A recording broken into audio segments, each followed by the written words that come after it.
আসসালামু আলাইকুম গাইস, আমি আবারও একটা ইম্পর্টেন্ট ভিডিও নিয়ে আপনাদের সামনে হাজির হলাম। সেটা হচ্ছে সেনাবাহিনীর মাঠ। তো আমরা অনেকেই সেনাবাহিনীর মাঠ করে থাকি। তো সেক্ষেত্রে কি করতে হবে, আমাদের কি করতে হবে, যে সেনাবাহিনীর মাঠে আমরা কি করব, আমরা নতুন। তো আমি এই বিষয়ে তোমাদেরকে বিস্তারিত জানাবো। প্রথমে তো হচ্ছে তোমাদের যে অ্যাডমিট কার্ডটা আছে, অবশ্যই অ্যাডমিট কার্ড নিয়ে যেতে হবে। প্লাস হচ্ছে তোমরা কখনো সেখানে ব্যাগ নিয়ে ঢুকতে পারবে না, তোমাদের ব্যাগটা সাইডে রাখতে হবে। অবশ্যই একটা কলম নেবা, যেহেতু তুমি ভাইবা পরীক্ষা দেওয়া লাগবে, কলম নেবা। তার পরবর্তীতে হচ্ছে তোমার যে অ্যাডমিট কার্ড, নিজস্ব যে অ্যাডমিট কার্ড তুমি পাইছো, ওই অ্যাডমিট কার্ড দেখাতে হবে। এবং যেই ফোনে হচ্ছে ইয়েটা আসছে, এসএমএসটা আসছে যে তোমার কোন জায়গায় মাঠ হবে, সেই এসএমএসটা তোমাকে দেখাইতে হবে। প্লাস হচ্ছে তোমার সঙ্গে অবশ্যই একটা স্মার্টফোন থাকতে হবে।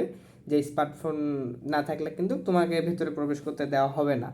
তো অবশ্যই তোমরা সাথে একটা স্মার্টফোন নেবে, অবশ্যই সাথে একটা স্মার্টফোন নিলে তোমরা ভেতরে ঢুকতে পারো। ভেতরে ঢুকে প্রথমে তুমি কী করা হবে, তোমাদের ফোনটাকে এখানে রাখতে হবে, মানে ওখানে জমা দিতে হবে। জমা দিয়ে একটা টোকেন দেবে, ওই টোকেনটা তোমাদের সাথে রাখবা। তো সেখান থেকে আসার পর অন্য একটা রুমে, মানে সাইডের হলে, ওখানে তোমাদের নিয়ে যাওয়া হবে। নিয়ে যায় বলা হবে যে তোমাদের যে আছে এগুলো খুলে ফেলার জন্য। তো নিচে অবশ্যই একটা ছোট প্যান্ট পরে যাবা, আর যদি ছোট প্যান্ট না থাকে সেখান থেকে হচ্ছে সেনাবাহিনীর ওখান থেকে তুমি 90 টাকা কিংবা 100 টাকা, 120 টাকা এরকমের ভিতরে একটা প্যান্ট পেয়ে যাবা। তো নিজস্বভাবে প্যান্টটা পেয়ে যাবা। নিজস্বভাবে প্যান্টটা পেয়ে যাওয়ার পরে তোমরা ওই প্যান্টটা পরে সরাসরি চলে যাবো। প্রথমত হচ্ছে তোমাদের ওয়েট মাপা হবে। ওয়েট মাপতে যেটা হচ্ছে আমরা কেজিতে মাপি, কিন্তু ওখানে সেনাবাহিনীর ওখানে কিন্তু কেজিতে মাপা হবে না, ওখানে পাউন্ডে মাপা হবে। আর অবশ্যই তোমরা যদি ধরো তার পরবর্তীতে হচ্ছে ওয়েট মাপা হবে। ওয়েট মাপা শেষ হলে তোমাদের মাপা হবে হচ্ছে কি বলে হচ্ছে উচ্চতা। তো উচ্চতা মাপলে হচ্ছে তোমরা দেখতে পারবা যে তোমাদের উচ্চতা কত। তোমাদের উচ্চতা ফিটনেসে যদি ঠিক থাকে সেক্ষেত্রে হচ্ছে তোমরা সিলেক্টেড হয়ে যাবা। তো উচ্চতা মাপবে তোমাদের ওখানে হচ্ছে, তোমাদের যদি কারো 5 ফুট 5 ইঞ্চি থাকে, যেহেতু বলছে 6 ইঞ্চি নেবে, 5 ফুট 6 ইঞ্চি থাকলে তোমরা নিতে পারবা, সমস্যা নাই। ওখানে ধরো 5 ফুট 4 5 এরকম হয়ে যাবা। বুঝতে পারছো? তো সেক্ষেত্রে কিন্তু অবশ্যই তোমাদের উচ্চতা থাকতে হবে। উচ্চতা মাপার পরে তোমাদের ফিজিক্যাল ফিটনেসের জন্য একটা সাইডে জানানো হবে তোমাদের কি বললো ওইটা,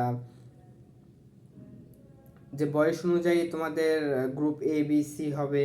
তো গ্রুপ তোমাদের ধরো যাদের বয়স তাদের হচ্ছে 18 থেকে 16 থেকে 18 19, এদের জন্য গ্রুপ A হবে। তো গ্রুপ A হলে তোমরা ওই প্রথম রাউন্ডে দাঁড়াবে। প্রথম গ্রুপে দাঁড়ানোর পরে তোমরা হচ্ছে দেখতে পারবা হচ্ছে তোমাদের জন্য একটা স্যার আছে, যিনি হচ্ছে তোমাকে ফিজিক্যাল ফিটনেস দেখাবে। তো ফিজিক্যাল ফিটনেস দেখানোর জন্য অবশ্যই কিন্তু তোমাকে ডাকবে। প্রথমত তোমার করতে হবে হচ্ছে তোমার যে হাঁটা, তোমাকে প্রথম ওখানে নিয়ে যাওয়া হবে। নিয়ে যাবে, তোমার ওই অ্যাডমিট কার্ডটা জমা দিতে হবে। বলতে হবে অ্যাডমিট কার্ড জমা দেওয়ার সাথে সাথে বলতে হবে ওখানে যে জোরে সোরে বলতে হবে, স্যার আমার নাম আলামিন, আমার রোল এত, স্যার আমার প্রথম মাঠ। এসব বলার পরবর্তীতে হচ্ছে তোমাকে বলা হবে যে তুমি হাঁটো। তোমার হাঁটা যদি ঠিক থাকে সেক্ষেত্রে তোমাকে সিলেক্ট করা হবে। তোমার দৌড় আছে, তোমার দৌড় যদি দেখা যাচ্ছে যে তোমার দৌড়েও টিকে গেছো, মানে দৌড়টা যে আমরা যে দৌড়টা দেই, তো এই দৌড়টা ঠিক আছে, তাহলে আর কোনো টেনশন নাই। তো তার পরবর্তীতে হচ্ছে তোমরা যেটা করবা সেটা হচ্ছে তোমাদের ওখান থেকে সিলেক্ট করবে তোমাদের পায়ের যে ইয়াটা আছে, তোমাদের প্রথমত অবশ্য ভি করতে হবে। ভি করার সময় যদি আমি তোমাদের হাতে দেখাই, ধরো এইভাবে রাখছো, এইভাবে রাখার পরে এইভাবে যখন ভি করলা, তোমাদের মাঝখানে যেভাবে ফাঁকা হয়ে যায়, হাতের পায়ের যদি ফাঁকা হয়ে যায়, তাহলে হচ্ছে তোমাদের বাদ পড়বা। ওখান থেকে তোমাদের আবার পাঠানো হবে লাস্ট সিরিয়ালে। এখান থেকে যখন ভি এইভাবে থাকতে হবে, তোমার এই পায়ের গোড়ালির সাথে পায়ের গোড়ালি ঠিক থাকতে হবে। তো পায়ের গোড়ালির সাথে যখন পায়ের গোড়ালি ঠিক থাকবে, তখনই হচ্ছে তুমি ওখানে সিলেক্টেড হয়ে যাবে। পরবর্তীতে তোমার যে ইয়েটা আছে কি বলে, পায়ের গোড়ালিটা চেক করা হবে, তোমার দৌড়টা চেক করা হবে।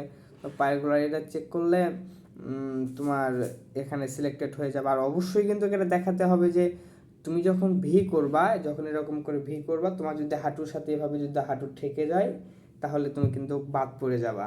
আর অবশ্যই এই জন্য তোমাদের হাঁটুটা ফাঁকা থাকতে হবে, দুই হাঁটুর মাঝখানে ফাঁকা থাকতে হবে, যার জন্য হচ্ছে তুমি চেষ্টা করবে এখন থেকেই যেন তোমার হাঁটুর মাঝখানে ফাঁকা থাকে, তো তাহলে তুমি এখানে মূলত টিকতে পারবা।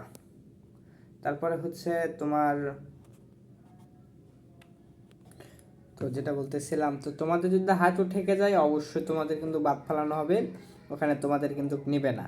তো তারপরে তোমাদের কি করতে হবে, যদি ওখানে সিলেক্টেড হয়ে যাও, তারপরে তোমাদের নিয়ে যাওয়া হবে হচ্ছে তোমাদের চোখের পরীক্ষা করার জন্য, যে চোখ 6/6 আছে কিনা, তোমাদের চোখে কোনো সমস্যা আছে কিনা। যদি তোমাদের চোখে অগ্রিম যদি কোনো সমস্যা থাকে, ধরো চশমা যদি পরে থাকো, চশমা পরলেও কোনো সমস্যা নাই, 6/6 তোমাদের হচ্ছে থাকলেই হবে, চশমা পরে হোক অথবা চশমা ছাড়া হোক। তো অবশ্যই কিন্তু চোখের খেয়াল রাখবো, অবশ্যই কিন্তু চোখের জ্যোতিটা ঠিক রাখবা। তারপরে হচ্ছে তোমাদের যে কাজটা করা লাগবে সেটা হচ্ছে দৌড় দিতে হবে। হ্যাঁ, অবশ্যই কিন্তু দৌড় দিতে হবে। দৌড়ে তুমি যতটুকু চেষ্টা করবে দ্রুত দৌড়ার জন্য, সবার আগে যেন পৌঁছতে পারো। একটা মাঠ থাকবে, মাঠের কে আগে আসতে পারে এদের ভিতরে সিলেক্টেড করা হবে। সিলেক্টেড করা হয়ে গেলে এখন এখানে সিলেক্টেড হওয়া যাবে, তোমাকে পুশ আপ দিতে হবে 1 মিনিটে প্রায় 15 থেকে 17টা পুশ আপ দিতে হবে। তুমি চেষ্টা করবে 1 মিনিটে 20টা থেকে 22টা দেওয়ার জন্য, তাহলে তুমি এখানে সিলেক্টেড হয়ে যাবে। তারপর হচ্ছে তোমার পুশ আপ যেটা বলে ওটা যদি লাই, পরবর্তী তোমার রান আপ মানে বসা উঠা বসা উঠা বসা উঠা বসা, এখানে কিন্তু 20 বার করতে হবে। ওখানেই যেখানে তোমাকে সিলেক্ট করবে যে তুমি ইয়ে আসো কিনা, ওখানে 20 বার এভাবে হাত রাখে এভাবে উঠা বসা করতে হবে, তাহলে তুমি বুঝতে পারবে যে তোমাকে এখানে সিলেক্টেড করছে কিনা। তুমি যদি 20 বার উঠা বসা করতে পারো, সেক্ষেত্রে পরবর্তীতে তোমাদের যে ঝুলানো হবে, যে ঝুলে এভাবে যে ঝুলে ইয়ে করবা, এখানে কিন্তু অবশ্যই অবশ্যই চেষ্টা করো সবার থেকে বেশি করার জন্য। অবশ্যই মানসিক প্রস্তুতি যারা নেবা, এই ধরো তোমার কেউ যদি 10টা দেয়, তুমি অবশ্যই চেষ্টা করবে 12টা দেওয়ার জন্য, 14টা দেওয়ার জন্য, তুমি যতটুকু পারো ততটুকু দেওয়া। কারণ এখানে হচ্ছে তোমার ফিজিক্যাল ফিটনেস যেটা এটাতেই তোমাকে কিন্তু ইয়া করা হবে।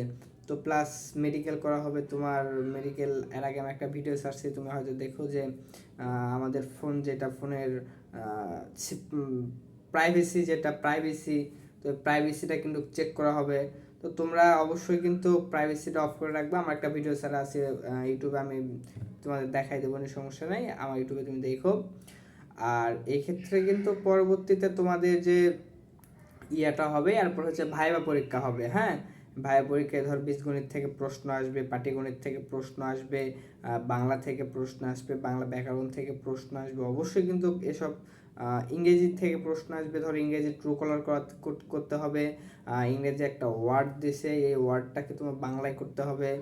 অবশ্যই এটা কিন্তু সঠিকভাবে করতে হবে। প্লাস যে বীজগণিতটা দিছে এটা তোমার সঠিকভাবে করতে হবে, তাহলে ইনশাল্লাহ তুমি সিলেক্টেড হয়ে যাবে এবং তোমার চাকরিটা হয়ে যাবে। তো এখানে ধরো কিছু নির্দিষ্ট সংখ্যক লোক নেয়, আমাদের কিন্তু সার্কুলেশন বলে অসংখ্য লোক, কিন্তু অসংখ্য লোক না, এটা শুধু তোমার অ্যাপ্লাইয়ের জন্য মূলত অসংখ্য লোক যেটা সেটা ওখানে উল্লেখ করা হয়, কিন্তু কিছু নির্দিষ্ট লোক নেই। তো পরবর্তীতে তোমরা যখন আনসিলেক্টেড হবা, ওইখানে যেখানে হচ্ছে তোমাদের ফিজিক্যাল ফিটনেস করা হবে, যে তোমাদের হাত পা ঠিক আছে কি না, যে তোমাদের কোথাও দাগ আছে কি না, এখান থেকে যারা বাদ পড়বা তোমাদের একটা রুমে রাখা হবে। এখান থেকে ধরো যাদের একটু ইয়া আছে, সমস্যা একটু কম আছে, তাদের কিন্তু আবার সিলেক্ট করবে। তোমরা ওখান থেকে কেউ তোমাদের ব্যবহার খারাপ করবা না, অথবা এখানে বিশৃঙ্খলা সৃষ্টি করবা না, রুলস মেনে চলবা, ওখান থেকে কিন্তু অবশ্যই তোমাদের আবার আবার ডাকা হবে। তো ওখান থেকে ডাকলে আবার সিলেক্টেড হয়ে যাবা। তো ওখান থেকে সিলেক্টেড হলে তোমাদের ভাইবা পরীক্ষা দেওয়া হবে। ভাইবা পরীক্ষা দিলেই তোমরা ইনশাল্লাহ টিকে যাবা, পরবর্তীতে ইনশাল্লাহ তোমার সেনাবাহিনীর চাকরিটা হয়ে যাবে। আর অবশ্যই কিন্তু হচ্ছে আমাদের যে উচ্চতা সে উচ্চতার থেকেও কিন্তু বেশি লাগবে হচ্ছে ইয়ার জন্য। তোমার যদি 5 ফিট 5 হয়, সেক্ষেত্রে কিন্তু সেনাবাহিনীর যে মাঠটা আছে, সেনাবাহিনীর যে রেগুলেশন যেটা আছে, যেটা যে উচ্চতা সেনাবাহিনী মাপে, সেক্ষেত্রে হচ্ছে তোমার 5 ফিট 5 থাকলে তুমি 5 ফিট 3 ইঞ্চি হবা, সেক্ষেত্রে বাদ পড়বে। অবশ্যই 5 ফিট 7 ইঞ্চি 8 ইঞ্চি হইতে হবে, তাহলে তুমি ধরো সেখানে টিকে যাবা। তো এই রুলস মেনে চললে অবশ্যই ইনশাল্লাহ তোমার চাকরিটা হয়ে যাবে। তো আশা করি ইনশাল্লাহ ভিডিওটা ভালো লাগলে অবশ্যই একটা লাইক করবা, আর আমার চ্যানেলটা সাবস্ক্রাইব করে দেবা। খোদা হাফেজ, আল্লাহ হাফেজ, আসসালামু আলাইকুম।